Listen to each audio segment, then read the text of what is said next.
started. Cool. So this is a upper body add-on program that I'm adding to your existing exercise program. So far you've been given plan A, B, C, D, E, F, G, I believe 6 workouts for a very basic, very low volume workout, chasing after strength as you are dieting. After you got done with that and now you're wanting more attention on your upper body, this is something you'll add on. This is also workout A, B, C, D, E, F for your upper body. It's only going to be 2 extra exercises. Each exercise you'll be doing 3 to 4 reps, 3 to 4 sets each. So a total of perhaps 8 sets add on to your existing program. So it's a little bit more volume. It will elicit more growth. Okay. Since it's upper body, you can choose to do same as before, where 2 warm-up sets, 3 work sets. But usually you don't need that many warm-up sets since you already have just work out your whole body. Okay. So the first exercise, coming from workout A add-on, it's Arnold seated incline press. The second exercise, single arm dumbbell bent over row. So the first exercise you'll do it on an incline. Maybe use something a little bit heavier than 10 pounds. And then sit right here, you're gonna have your arm facing you like this, and you're in incline. Maybe it's a little bit higher right here. Or you can do it, if you want a more shoulder base, you can have this completely up like this, perpendicular, instead of in an incline. So right here, you're gonna have your palm facing you, and as you press up, you're going to rotate out like this. So you're increasing the range of motion you have to do instead of just doing this or doing this. Okay, so right here to here. You've already been doing this already from using a barbell and an incline press in your program. So right now I wanted you to add on this using a dumbbell a little bit heavier and press up. So after you're done with that, add on an upper body pull, which is a single arm dumbbell press. You can do it with a support like this, okay? You've seen this all the time in pictures of models doing this one. Or the more upper body it is parallel to the ground, the more your back is working. The lower the part of your back is working. The more you're upright like this, the more your trap you're engaging. So try your best, like you do in a Romanian deadlift, where you're getting your hip completely hip hinge like this, and then you bend all the way down, and not rounding your back though, and then you just squeeze the dumbbell. Squeeze your shoulder blades together and raise the dumbbell up next to your rib cage. Keep your elbow tucked in, okay? And if you really want to feel your muscle, you want to just stop, pause on top for maybe 0.5 to a second, and then before you lower, okay? And with this one, you can probably pull a whole lot more than 30-40 pounds compared to your incline press. So that is the first add-on to your workout A. For workout B add-on, we're doing a kneeling single arm press and a lying dumbbell lats pullover. So the kneeling single arm press will just look like this. Because I'm on the ground, I have less balance compared to say standing, because less joints are involved in balancing the exercise. So this really work on your shoulder joint and its stability. So you can use a dumbbell, kettlebell. If you have bands at home, you can tie a band. One band go around your knee, other band or a 2, and then you can press as well. So these are single arm dumbbell presses. Looks like this. Just like before, always lock out your arm. The arm goes behind your ear, and if you're using your right arm to press, have your left knee up, and then once you're done with that, go to the other side with the other arm. The dumbbell single arm, the dumbbell lats pull down works your lats and quite a bit of your chest as well. A very old school bodybuilding exercise that people don't use anymore. It's right here. You're gonna grab the bar like that. Okay. The dumbbell handle is between your thumb and your index, between both hands. Okay. Lock out like this. You can start right here. When you're ready to go, have your head a little bit coming off the edge of the bench. You're gonna press up a little bit. Okay, but slightly bend the elbow. Don't lock out. Slightly bend the elbow, but you're gonna keep it stiff just like that. And all you're gonna do is lower the dumbbell this way and go up. And if you have a spotter or a mirror, you can see that the top of the dumbbell should at least get to your head level, or lower if you have more flexibility with your shoulder joint. So go all the way down and come back up. You're gonna take a deep breath, and that's when you breathe out. When you're struggling towards the end of a set, or you're trying to max out or whatever, and you don't have a spotter, towards the end is the hardest, is where the dumbbell is further away from the body. And if you have a failed rep, you can either bang your elbow a little bit more and look like a skull crusher, and then bring the dumbbell up, because that makes it easier, or just drop the dumbbell, and so it doesn't hurt your shoulder. Okay, so that's the dumbbell lats pull down. with a single arm kneeling press for your workout B add-on to your existing program. Workout C dumbbell plank row. You're basically doing a row just like the one single arm row, except we're going to get in a plank position like this. So it makes it a little bit harder because you're trying to stabilize your torso. Okay, on 3, your arm and your feet. So right here, up and down, up and down. So the low you use for this one will definitely be slightly lower than the single arm bent over row, like this. Okay. Alright, so that's the plank row, single arm in each side, and then you're going to do seated floor overhead presses. Seated floor overhead presses. So what that looks like is you're going to grab 2 dumbbells. Let's say that I have 2 dumbbells. Okay. You're going to see the position. Instead of having support on your back, now you have to hold your core straight and tight like this to allow you to press, or you can do it alternating like this.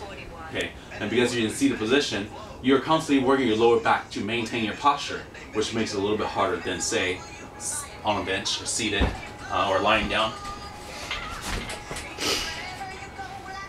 And then for workout D add-on, it's dumbbell alternating curls. So you guys seen this before at the gym all the time? All the bros are doing this right here and right here. Okay. If you've never done a curl properly, you want to know that the curl, the hardest part of a curl, it's great for your bicep if you're isolating the exercise.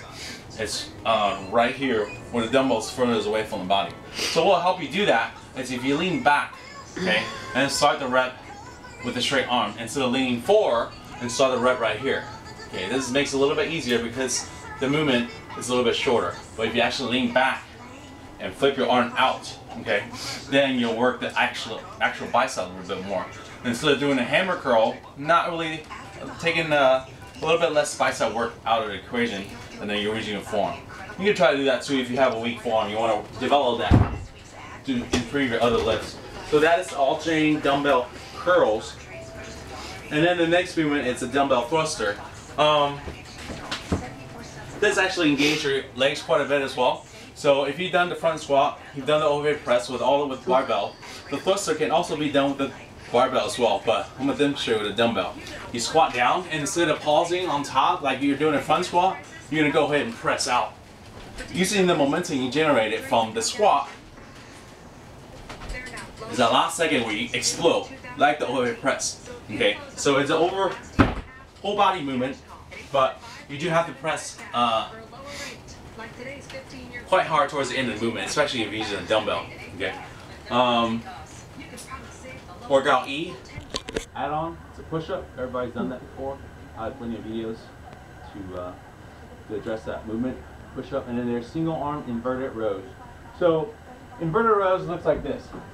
Okay, come up and down, come up and down. Where you'll find this, how you set it up is most gyms will have a Smith machine that a lot of people like to use it because they don't want to play with the barbell.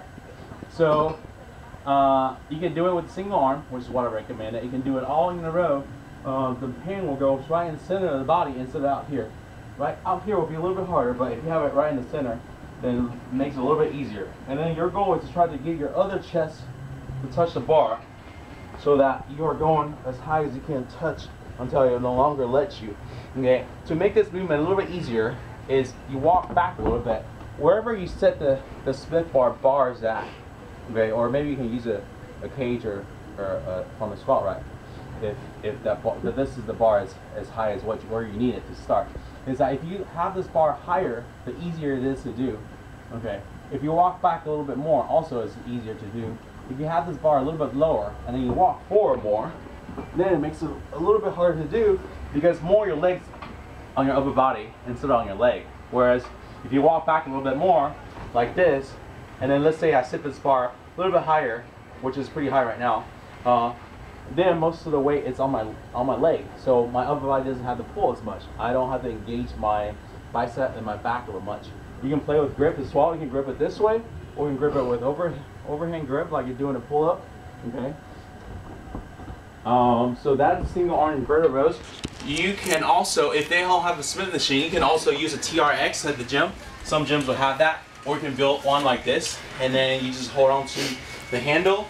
So this is a inverted row okay, right, on the TRX that people love to do. You can do it with a single arm, pretty much. So it makes it a little bit harder, and because it's harder, I'm gonna set back a little bit more of the weight of my leg down, and then it makes it a little bit easier. To make this a little bit harder, I just walk forward a little bit more, then I have to lean back a little bit more, and more of the weight is on my upper body that I have to pull. So that's a single arm inverted rows. Workout F, half chins. Same thing as a regular chin up on an assisted chin up machine, or just a regular chin up if you can do body weight already. What you do is do half of the chin up. So instead of full chin up, you do half, which is just like this right here. The bar goes from above your head to where your chin is. Just stay in this position. We're really focused on getting your bicep. Whereas you go full from here to here, it's a lot of your tricep and your back's involved. Okay, from here to here, it's more your bicep and a little bit more your chest as well. From here to here. So what you do is, let's say that I'm doing a body weight chin up. Okay. Okay, but now I'm just gonna do it halfway. Okay, just like that. So that's a half chin up. And because it's half of the range of motion compared to a regular chin up, you should be able to do more reps or use less assistance on the machine if you're using it on a machine. And then next, it's alternating straight arm raises. So straight arm raises, work on your shoulder. Let's say I'm grabbing 2 dumbbells here. Most ladies should start with 10 pounds. Guys should work up to 20 pounds. This is what it looks like. You've seen this before too. To add more variation, you can do side raises or alternating. And this will be a little bit harder. Okay, so with the front raises, you can lean your body back more, therefore making it a little bit easy. With the same weight, if you're doing this way, you can't really lean. If you lean this way, it's a little too hard for your left side. If you lean this way, it's a little too hard on your this side. Okay, so you can't really cheat with leaning your body. So that makes it a little bit this way a little bit harder. And then if you do a bend over fly like this, or reverse fly, then you can work the backside a little bit more. And this will make it even harder. So just a little variation, but what I want you to do is just do this right here. Unless you have time to kill at the end of the workout, you want to hit your posterior deltoid a little bit more, then you can do the bend over raises. So that is the 2 exercise per workout add-on to your existing program to get you bigger arms.